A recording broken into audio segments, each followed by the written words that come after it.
Once you're into the recording, everything else is a bit peripheral.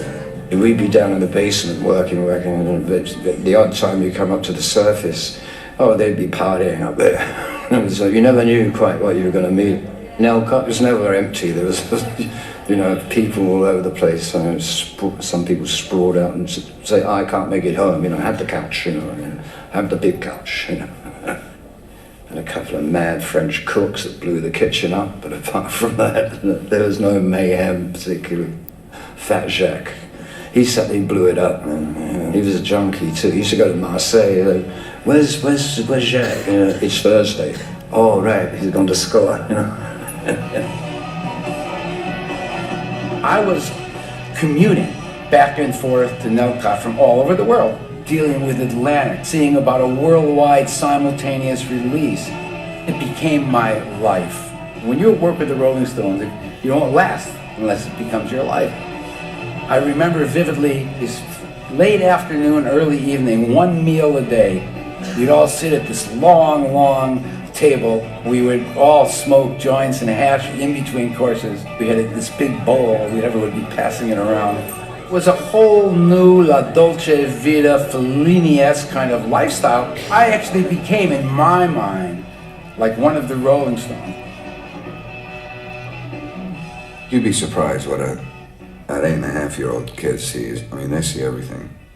They're like little owls. Obviously, there was cocaine, because Dad brought it. I remember a lot of joints, you know, we'd roll joints. That was, you know, I think pretty much my function in life at that point was to be a joint roller. If you're living a decadent life, there's darkness there. And this was decadent. Nothing was hidden. Everything was out in the open. But at this point, this was the moment of grace. This was before the darkness. This was the, you know, if anything, the sunrise before the sunset.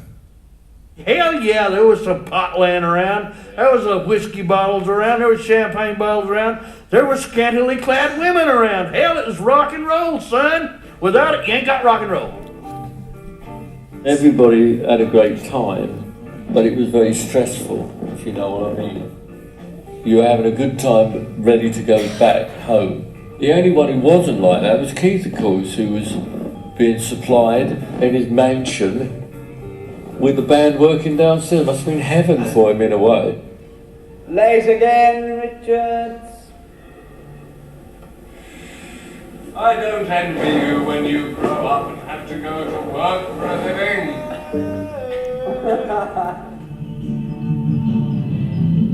Sometimes I would wake up and I would just hear this weird rumbling from the basement, and then realize that I'd slept for nearly a whole day and they was working on, you know.